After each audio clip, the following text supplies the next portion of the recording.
And welcome to the Finance Committee on July the 15th. Can I get roll call, please? Mayor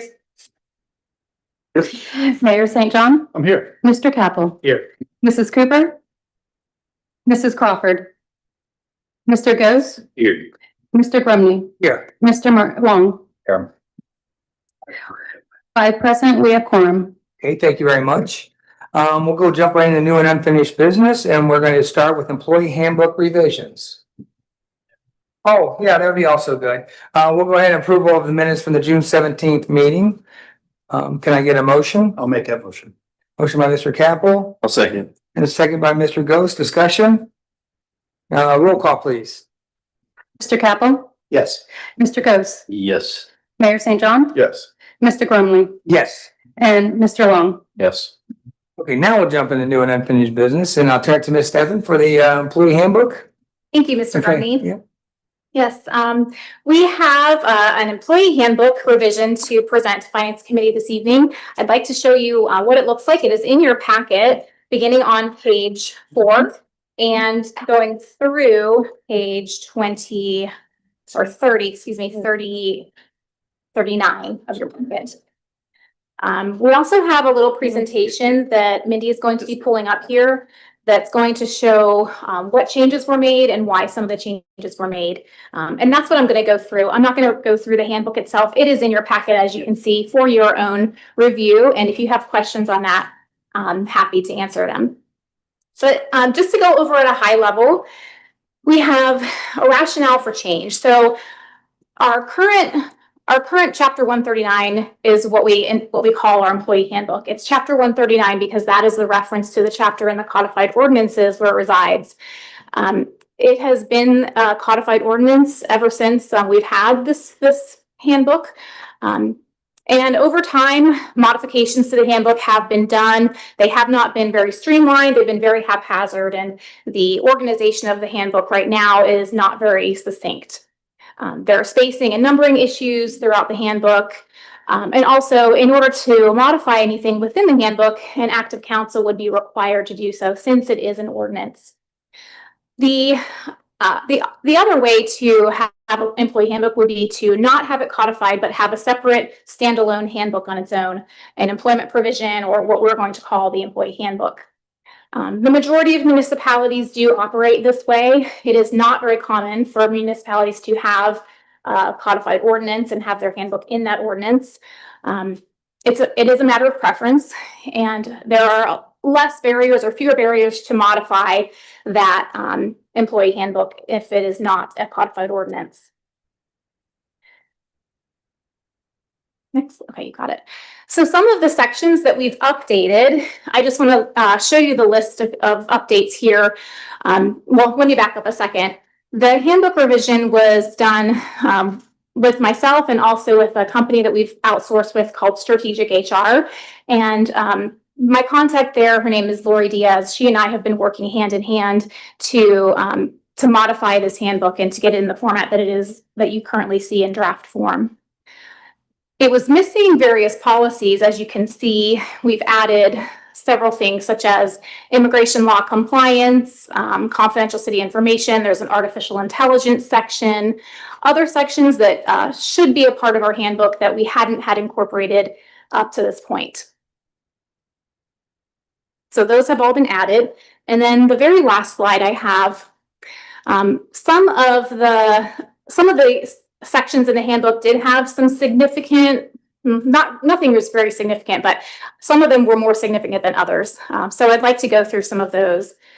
In the vacation section, we did establish a maximum number of hours that can be carried as accrued vacation. And we allowed for an annual cash out. And this is for employees who have a certain number of tenure with the city. And there are other stipulations regarding that cash out, but it is provided for within the current draft version. And this will also help to lessen some of the hours that many longer tenured employees have. Vacation balances have been growing and growing. And since we did not have a maximum or we weren't letting those hours lapse, we were just letting them carry, some balances are quite high.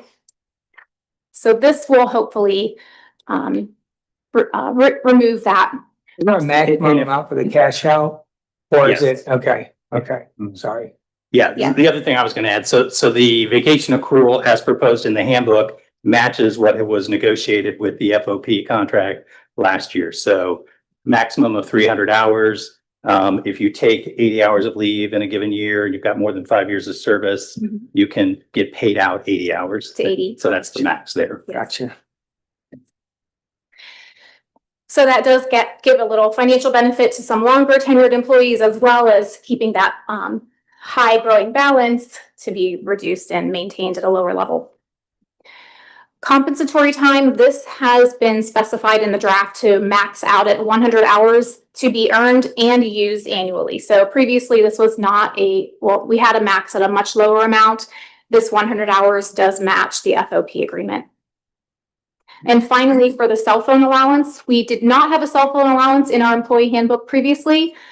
This draft version does establish a $200 annual stipend for certain employees for the cell phone allowance. So those are the major, sorry. Do they have to burn comp time before they burn vacation? Do they have to burn comp time before vacation? I don't know. They can choose from both pools? Yeah, it's going to say, yeah, it doesn't specify a priority. I was going to add on the cell phone issue. I mean, we definitely have done a lot of research on this issue. A lot of employees are using a private phone to basically conduct city business. There was some discussion about whether or not the city should be purchasing them a phone. I think when you check with other municipalities, it's a little mixed. But one thing we certainly have alerted employees is that it's subject to public records. So, that would be a reason to perhaps choose an option other than an allowance. But at the end of the day, the allowance seems to be the option that, again, is the most streamlined, probably the most efficient, easiest to manage, I suppose. Again, as long as the employee understands the public records component.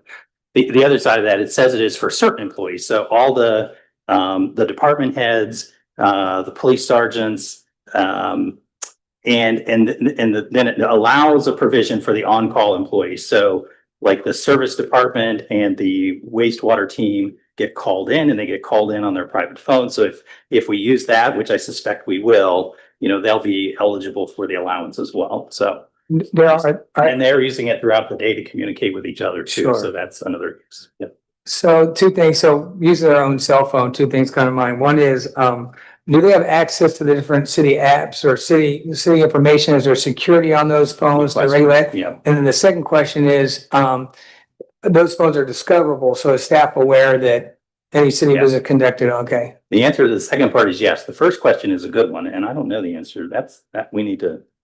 That's a great question. Yeah.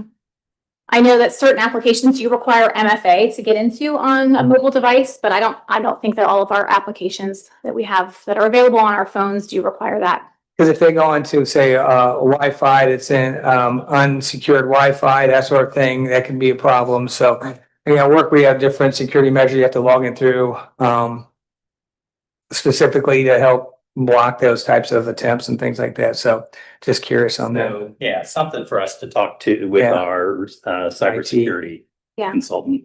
Yeah. And then does comp time, does that roll over? Does that accumulate roll over, or does that have to be used within the year? It does not specify that it has to be used within the year. However, there are requirements through OPERS and OPNF that comp time, if it's earned and used in the same year, it's pensionable. If it's not earned, if it's not paid out in the year that it's earned, it's non-pensionable. So there are certain requirements around that. So we do try and make sure that the comp time is paid out the year that it's earned.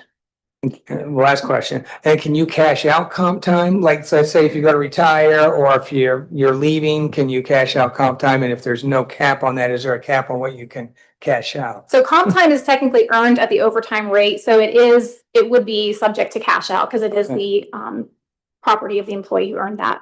Okay. Thank you. Those are the significant updates. You have all of the draft, you have the full draft handbook in front of you. So I'm happy to answer any questions, or if you want to take it home and look through it and ask me questions at your convenience, I'm happy to entertain those questions as well. There's a red line version of this, like compared to what we have in place. I know these are substantially different. This is, I'll call it new. I can give I you, didn't even have a chance to go through the slide that you saw, and it said these are all brand new sections. So like those I would want called out specifically, and then any ones where we've made alterations, like to vacation policy, compensation time, like to understand like the side by side view. There's a financial component, but there's also like a legal risk component to some of these. I mean, even just some of the naming, I think could probably use a little massaging, like immigration law compliance could be like employment eligibility compliance or something. I mean, that's a common term. Just it kind of gives the wrong impression, I guess, is what. okay. A lot of these did come directly from the HR, strategic HR. So I assume that there was I know there's some level of expertise there. They're not lawyers, but they do work with in legal capacities in some way. So I can certainly look into that. I do have a side-by-side comparison spreadsheet that I put together as I was updating this. So it shows every change that was made. The red line version I can give you, it's going to be very difficult to read, but I can still get that for you. Great, thanks. Any other questions about the handbook revisions? And I was looking for the same thing, so I don't know if you're planning on sharing with everyone. Send it to everyone in Okay. Yes. yes, I will. Okay.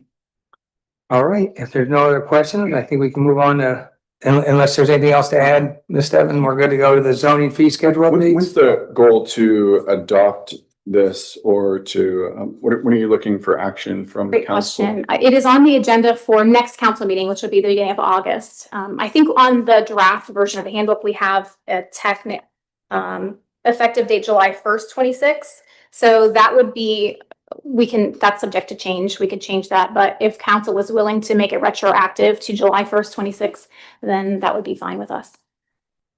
Yeah, but the thought is to introduce it at the August meeting and then begin the reading. So not asking for action on it at that meeting. So if there are, I mean, I guess recommended edits or something, you would want to have them before August? yeah, I mean, if we could get those incorporated for sure. If it feels like we're getting a lot of edits and we need more time, we can hold it. Okay. And will. And the next time the full body will hear about this will be at our August meeting in council. Okay. Yes. Thank you. Okay, I think we're on the zoning fee schedule updates. Certainly. Thank you, Mr. Grumman. Yeah. I'm going to do a real quick preface before Shantria gets started with her presentation.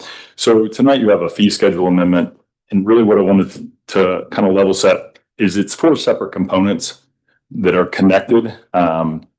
And really the end goal is to achieve and adopt a more comprehensive and financially comparable permit and scheduling process. But I want to walk through those 4 pieces to kind of give you the global look at what council as a whole will be reviewing, but we've broken it up into different sections. The first one is evaluate the existing fee and permit structure in relation to the city's expenses, as well as the revenue that we collect through these fees. That's going to be the focus of the finance committee tonight, is really that fee component and the expense component. That's what Shantria is going to be presenting on. But 3 other pieces of this, incorporate a zoning fee schedule into the planning and zoning section of the ordinance. So we're removing it from the building code section and actually putting it inside of the zoning code because it's a zoning code fee. It's more applicable there. So that will be one process. Planning and zoning saw that at their, I believe, second to last Planning and Zoning Commission. There was a presentation given slightly different. It had the fee structure components, but the revenue piece wasn't highlighted quite as much. More of the process of how it's implemented and cleaning up some of the wording and the different fees that are now associated with different permits. So the third piece, and I've touched on it already, modifying Chapter 13 of the Building Code. This is where the current fee structure is located. We'll be striking it from that particular area and moving it into the zoning. So that's the third component. And then the fourth component is establishing a clear process for amending the fee structure and the schedule moving forward. Dana touched on this a little bit in the handbook piece, so I'll piggyback off of that. So originally it's within a codified ordinance, much like your handbook, section 139. This also has a section. This will be a fee schedule, much like the handbook, kind of a separate standalone document. To modify these, it can be done by resolution rather than ordinance. It's not the entire text within your codified ordinance. So again, following the same path and the logic as the handbook, this is kind of what's normalized, if you will, within other communities, makes the structure and process for changing these fee structures a little bit more nimble, not quite as cumbersome. And so that's another part of the changes that will be happening to what council will be considering as a whole. So with that, Chantria is going to. Yeah, I was gonna say, before Chantria begins, so remember, we started talking about this almost a year ago. We presented it planning and zoning under the previous intern. So this is just a continuation of that conversation. The other part of that is, I mean, you will approve the resolution adopting the fees. So I just want to make sure you'll have that authority to amend the fees and to set the fees. It's not going to be something that, I mean, yeah, there'll be a process, but it'll be a process that involves council. That's a great point. It's still a process that goes before council. It's just a little less cumbersome of a process. Resolutions are meant to be more nimble, as ordinances are codified and they exist within the entire text of a document. So changing those, updating legal publishing happens once a year, twice a year. This will be an immediate effect. We can put together a fee schedule, put it on the website, and then have that for easier reference. So, and with that, Chantria is going to get started. And before she gets started, put a little pressure on her. This is Chantria. You all have met her before, but just a side note, she is leaving us this week, and we are saddened but excited for her. She has a wonderful career opportunity ahead of her, and she is deciding to take that position. So this will be her, I think, first presentation, maybe, but this presentation. So with that said, we're sad to see you go, Chantria, but we wish you the best. So thank you, Sean. Yeah. All right, thank you. Well, thank you guys for that introduction. Yeah, so my name is Chantria. I'm the current planning intern at Sunbury. I've been working here since January. And like Sean said, I'm going to be going over the planning department's proposed new fee schedule revisions. To start off, we kind of have three objectives.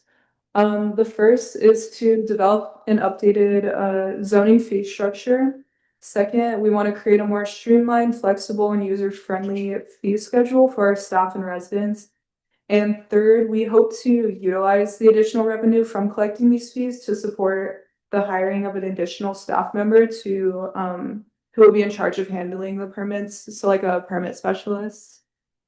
So now that I have that covered, I want to go into just briefly a little bit of the background as to why we don't have a fee schedule yet and why we think a fee schedule is necessary for the city. So the first thing I want to point out that's not on the slides is that back in 2022, the city decided to outsource its building inspections to Delaware County.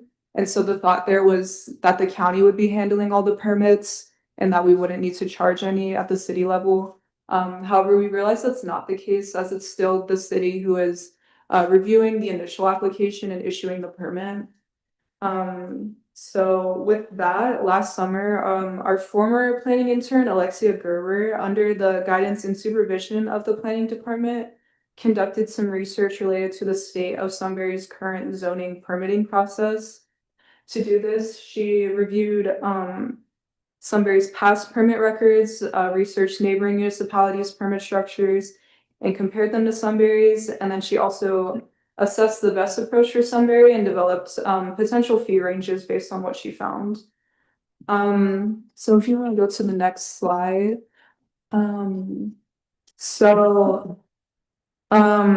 This graph shows how Sunbury compares to other municipalities in Central Ohio and Delaware County. So it was found that from January 2023 to June of 2025, Sunbury issued nearly 1,100 permits, almost 60% of which did not have any fees associated with them. This research also concluded that Sunbury's permit structure is highly abnormal in that most municipalities require a fee for all permits, have a fee schedule, and also have inspection fees. So as you can see, these are just some of the municipalities that Alexia compared Sunbury to. So we don't have any fees for kind of things like fences, decks, garages, or no, we do have garages. But that's highly abnormal. Most places, even outside of Central Ohio, just it's best practice that they have these kind of fees. So if you want to go to the next slide, thank you. So in her research, Alexia also found that Sunbury's permit structure is relatively broad and inefficient. It was estimated during this time that Sunbury missed out on anywhere between $45,000 to $150,000 in revenue. And as the city continues to grow, permit volumes are going to undoubtedly increase, and our current system is just unequipped to handle this growth. And because of this, we've identified a few steps forward. So the first is to create permit categories that are more specific, implement a flat fee schedule, develop a cohesive fee schedule, and adopt these fees. So with that all, we're gonna go into the proposed changes. Sean already touched on most of this, so I'll keep it short. First I wanted to show some of the, it did not download right. This chart was supposed to have the fees like listed on there, or some of them at least. I think, yeah, they're in the appendix if you guys have the presentation. So you want to go to the next slide, Appendix B. So this is the full fee schedule. The original slide that I had up, I wanted to highlight some of the biggest like new fees that we're going to implement. So for example, fences, decks, there's a couple of other ones I can't remember. But yeah, this is what the schedule looks like. I'll give you a minute if you want to just look that over real quick. And if you guys have any questions, feel free to ask. I wouldn't mind having an easier view of what's changing. Okay.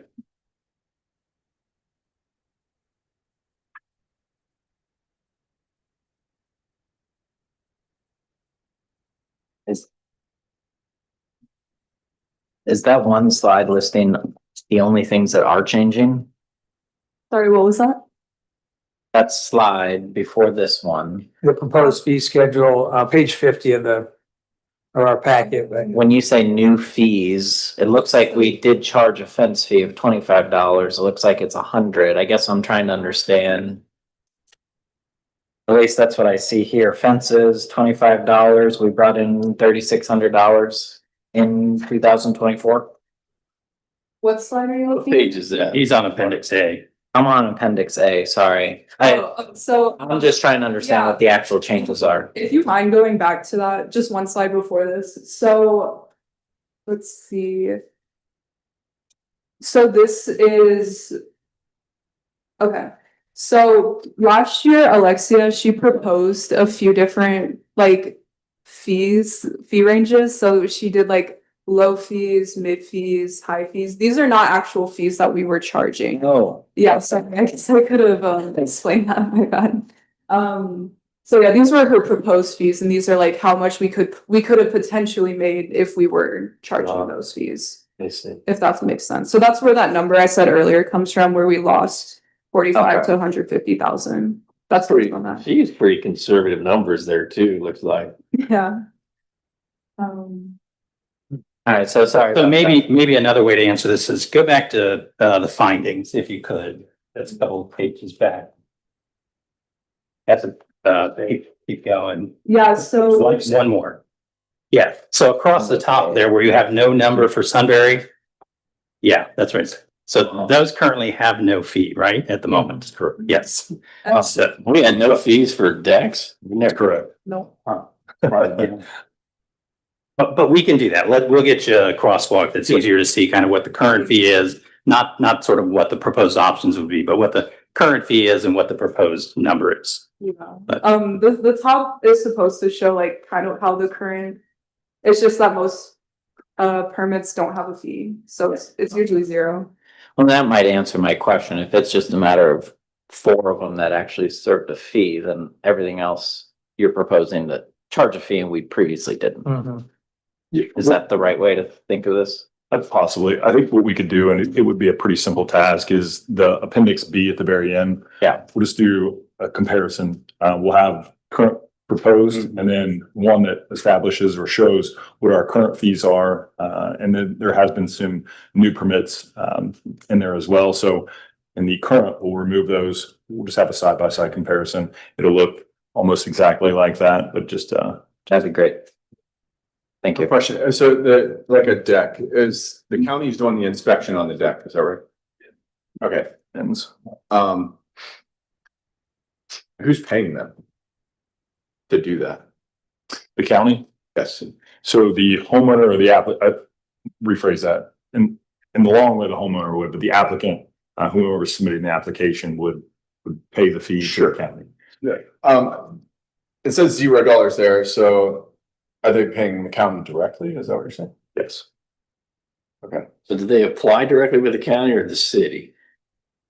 You picked the fun one. So decks are a little bit more complicated, and I'm gonna let Alex jump into this. So decks, in some instances, they have to receive a building inspector permit, and other situations they don't, depends on the size. So sometimes they won't have to apply to the county, and some of that depends on the counties that they're situated in. So there's different ways to build the deck, which wouldn't require a permit. So I'm gonna let Alex jump in.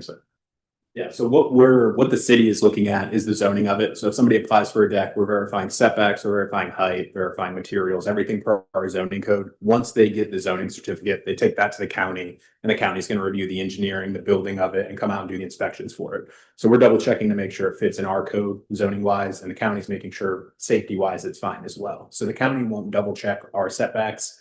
So that's what we're looking for. Everything that we have specifications on in our zoning ordinance, we're gonna make sure that they're. That's on every deck application? Yes, yep, so every deck, and additions, everything that's listed up here, we have a residential zoning certificate for that we'll fill out, and the county won't do the building inspections until they confirm that with us. I have a question on that. So, I think I understand, but they're applying with us, correct? Yes, We're reviewing it. yes, We're getting no revenue. correct. Okay, that's the part we're addressing. Yes. All right. Is there still gonna be like a bifurcated payment process for the resident where they're applying to us, we're approving setbacks, all the material, stuff like that? And then we're issuing some type of work order to the county? Is that how it works? So we are two separate processes. So we'll hand them the zoning certificate at the end of that process. They take that certificate themselves to the Okay, county. so the whole process is bifurcated, and then they're gonna be paying us for our review. Yeah. And approval, and then they're gonna be paying the county for the inspection. Yes, that's correct. Okay, all right, I think I understand. Is it a tall order to ask when we look at what it was versus what you're proposing, but also know what they would need to also pay to the county? We can get a better picture of what the resident is now total cost in order to do. Yeah, the county has a fee Project. schedule. I can grab that and we can add it in. As we're comparing what fees and what permits we have, we can add another layer to what they need to do with the county as well. Some of their fees are like pro rata, I mean, like, Square footage. yeah, And on the size. right. So maybe for the flat rate ones, it'd be an easy. Yeah. Comparison. Is the process the same for fences? Fences, no. So fences go strictly through us. The county doesn't have any inspection process for fences. So what we're doing is making sure it complies with the zoning code, making sure to their plan, they're on their property. It's up to the residents to verify if they are on their property or not with the survey. But we're checking for compliance to our code, HOA compliance, and issuing permits in that. Yeah, to Mark's point, I think that's a good idea about seeing the total cost, because as we look and compare ourselves to other cities, I don't know if we charge $200 for a fence and they're having to pay Delaware another 200, that's 400. How does that compare to, you know, the ones that we're looking at, like Westerville, Dublin, Delaware, Grove City? When you look at the total cost versus just a Sunbury charge. Yep. Yeah, so, okay, cool. Thank you. And just to piggyback off that, most municipalities that have the in-house, we'll call it building code, that chapter 13 has their own fees associated with that as well. So to the mayor's point, I think in any situation, they are bifurcated. So if you go to New Albany, you're gonna have a building code fee associated with a zoning fee. Really two different departments, but operating to achieve ultimately the process of building or the deck or the structure, whatever the case may be. It's not uncommon for smaller municipalities that don't have their own building code department within their walls to outsource to a larger municipality. Licking County does it for many of the municipalities within Licking County. I can speak to quite a few municipalities within Licking County. I'm assuming Delaware has the same situation. It requires a whole set of licensures, which is a larger staff. Someday Sunbury may be there. But I think right now, cost effective wise, those two sections are definitely segregated. So. Okay. Thank you. Okay, I think we're able to move on. Anything else? Okay. Good luck. Thank you so much. Yeah. Well, I guess if you want to go back a couple slides. Okay, so if you just go to the next slide, please. Okay, thank you.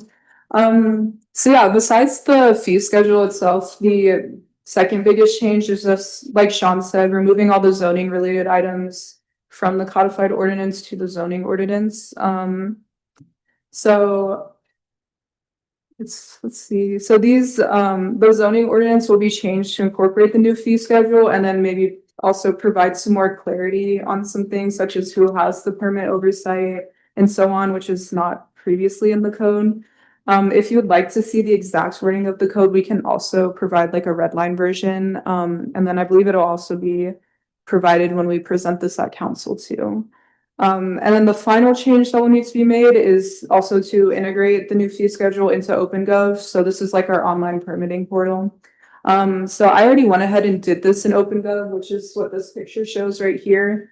So I already added the new fees and categories. It just needs to be set to live. Right now, no residents being charged, but once it does get passed through council, it's just one button and then we can start charging them. So it won't be like a big process at all to implement it.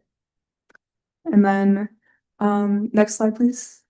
So we believe that these revisions will yield many benefits for the residents, staff, and the city as a whole. For residents, the process will be more user-friendly, and they'll also see it as a more serious and accountable process as well. For staff, they will be able to perform stronger oversight and tracking on the permitting process that will ideally make it more efficient. With the added revenue, the city will also be able to hire a permit specialist to take on the increased permit load so that our planners can focus on more important projects. And then overall, this will be very beneficial for Sunbury's growth as a whole moving forward. This will encourage sustainable development and guide future growth in a positive direction. It'll also keep us consistent with neighboring municipalities as well. And then, so our next steps. So last month we presented this to the Planning and Zoning Commission and they had no major revisions. This month we're going to go back to PZC and they're going to vote on whether or not they'd like to recommend this to council. And then after that, this will be introduced to council starting in September, where it'll have 3 readings. So this is like a tentative schedule if everything goes according to plan. And yeah, that's all I had for you guys tonight. Happy to answer any more questions you guys have. Otherwise, thank you for having me. Thank you, Shannon. Thank you. Thank you for your help and work. Good luck. Thank you. I just want to say, I want to shout out Alex, Daryl, Sean, Dana for being very supportive over my time here. I'm going to miss the city and I wish you guys the best of luck. Thank you so much. Thank you. Thanks, Andrea. Okay. I think that moves us on to residents and their RETA data. Yes, thank you. If you turn to page 57 of your packet, I have about 4 pages of data from RETA, the Regional Income Tax Agency, that I wanted to talk about. Starting on page 57, it's a lot of data, so we're not going to go through all of this, but I'll explain what this all is. This is a listing of every resident that is in RETA's system that RETA knows about, every resident, where they are working and what income tax rate they're paying at their place of work. So the very top section there, the first 10 or so rows up down to the subtotal, these are all of the municipalities where residents are working that have a 0 tax rate. And then the next subtotal is a 0.25 tax rate. And the next one is a 0.75 tax rate. And the next section below that is a 1% tax rate. So going on and on, it goes all the way up, all the way from 0 all the way up to 2.5% tax on page 60, the 4th page of this data. I summarized this so it's a little easier to digest in some tables at the bottom of page 60 of your packet. So if you look at those tables, the pie chart is the most easy to read, I believe. So 46% of our residents are in that blue section where they're paying between 0 and 1% income tax where they work. And they could be working in Sunbury too, because we do have a 1% income tax here. The red sliver is income tax rates between 1 and 1.5%, not very many of those municipalities. The green section, 20% of our residents are paying between 1.5% and 2%. And the purple section is 33% of our residents are paying more than 2% income tax for a municipality. I wanted to illustrate this so that we could see where Sunbury stands in relation to where our residents are working and the income taxes that they are paying, so that we can see if, for analysis purposes, if it makes sense to whatever we want to do. There's a number of things we could do if the desire of council is to do any of that. But this is the data that could support any type of, I guess, suggestion or change or look into a different tax structure. I'm not saying the city is looking at that, but this is some data that could help.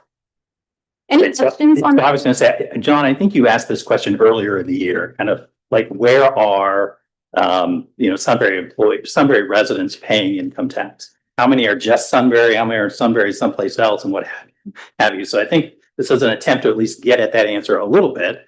And as Dana had indicated, when you look at 1/3 of our residents are working in a municipality that has a 2 or 2.5% income tax, then they're paying the additional 1% here. I mean, I think that's the question you were trying to get at, just trying to understand kind of what that burden is for our residents. So maybe this is just the first step in kind of helping to get that answer, but appreciate Dana digging deeper with.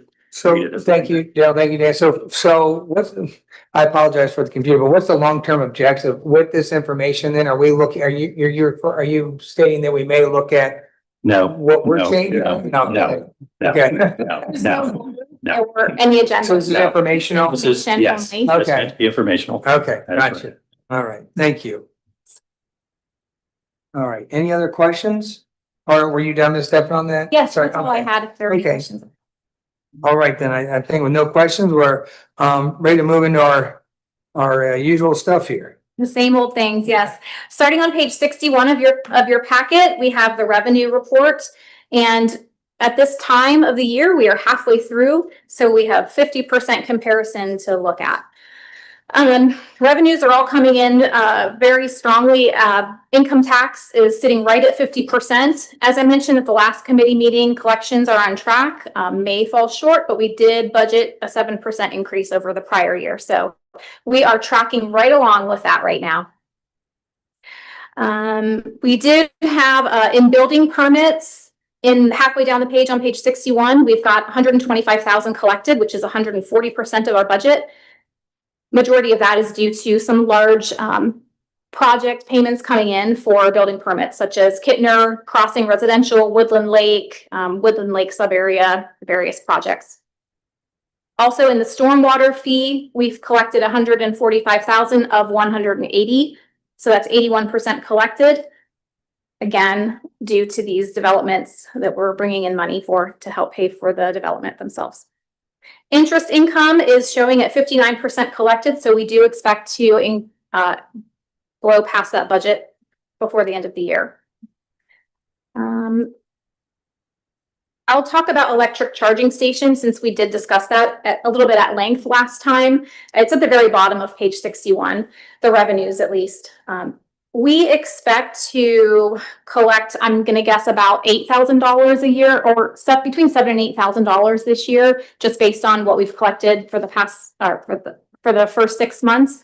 So, so the collections are exceeding what we've budgeted at 4,000. When we compare that to what we've been spending on the DC charging station, the expenses are a little bit higher. We look like we're in the red by about $2,000 to $3,000 annually based on my projections.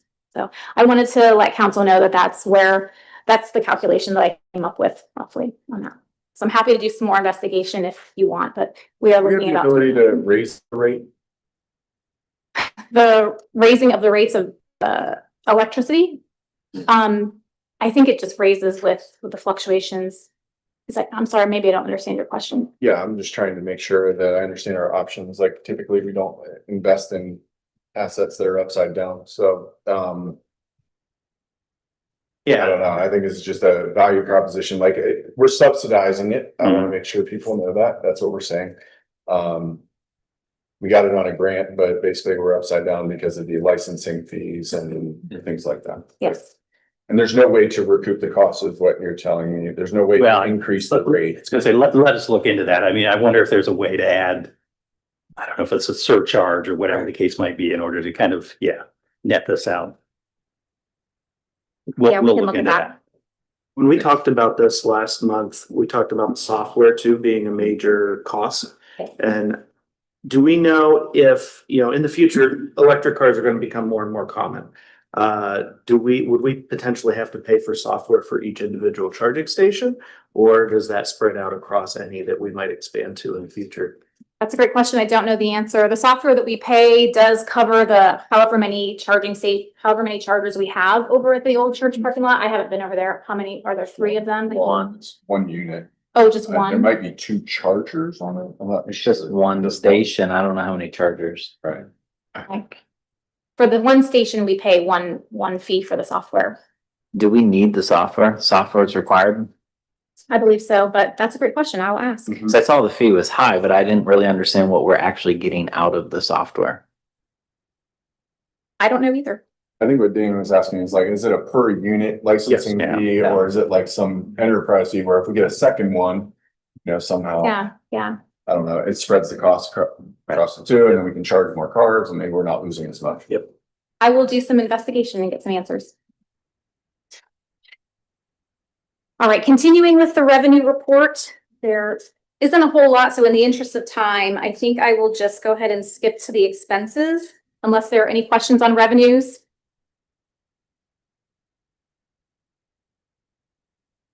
Going over to the expenses, starting on page 65 of your packet. I'll just look at the yellow highlights. Towing expenses. This is a minimal charge, so I'm not going to spend a lot of time on that. Cruiser repair, we've spent about 58% of our budget. The $7,592 claim that we received did come in July, so that will be added to the if we do another appropriation increase, we'll add that into the budget. It'll be presented to council if we decide to do that. In supplies for zoning, halfway down that page, we have spent 78% of our budget. Again, it's a small dollar amount, so I'm not going to go into any details there. Next page, contractual services for fiscal, ClearGov annual fee. We've talked about that pretty much every month. In the total land and buildings department below, we have about 57% spent in contractual services and about 63% spent on the electric charging station.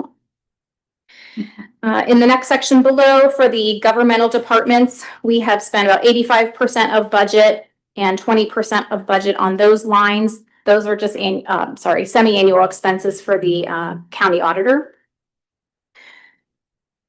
Below that, in the repairs and maintenance for the streets department, we've spent 71% of budget, primarily due to the Western Star repairs and some other purchases Jake's team required. Page 67, the first item highlighted there is a debt service item. Completely paid the 2 annual loan payments to OPWC, so that's paid off for the year. Under capital highway, this is the same comment that we've had, the safe streets for all engineering expenses it was a timing issue. At the bottom of page 67, supplies cemetery, we've spent 67% of our budget. Majority of that is building those mats to protect the grass. And that's all the yellow on my expenses. Moving on to page 70 is the complete check report. As you can see, we paid $190,000 to Pulte on page 70. That was due to sewer tap overpayment that we had to refund to Pulte. American Structure Point paid $120,000. That's all related to the 37th Street widening project. Verdantis had a $94,000 payment. They are our engineering. And nothing else major coming to light. Page 75 of your report will have our months to date fund report. You can see where all of our funds are sitting. And coming back full circle to the front page, back to the year-to-date income tax collections and the bank to book reconciliation. For the income tax, we are at 3.2, just under 3.2 million, which is right under half of where we need to be for the year to meet budget. So as you can see, 6% collected over last year, and you can see all the categories and where we're falling there. My reconciliation is below, and I'm happy to answer any questions. Thank you, Ms. Steffen. Any questions on the items we just discussed or presented? For education on the towing expenses, is there a recoup on that when they reclaim the? For towing, they do pay a towing fee to Mayor's Court. Yes, there's a Mayor's Court collection on the. So there should be one on the revenue side to help. Yes, definitely. If I can find that. Towing revenue. Oh. Yep, it's 89% collected. We budgeted 5,000, but we've collected 4,400 for the year so far. So yeah, we do appreciate that. Okay, any other questions? Okay, our next meeting is August the 19th. Looking for a motion to adjourn. Sure. I'll second. Motion by the mayor, seconded by Mr. Long. Discussion? Roll call, please. Mayor St. John, Yes. Mr. Long, Yes. Mr. Grundy, Yes. Mr. Capel, Yes. and Mr. Goes. Yes. All right, we're adjourned. Thank you. Yes, sir. Question on this, Oh. okay, on the legislation.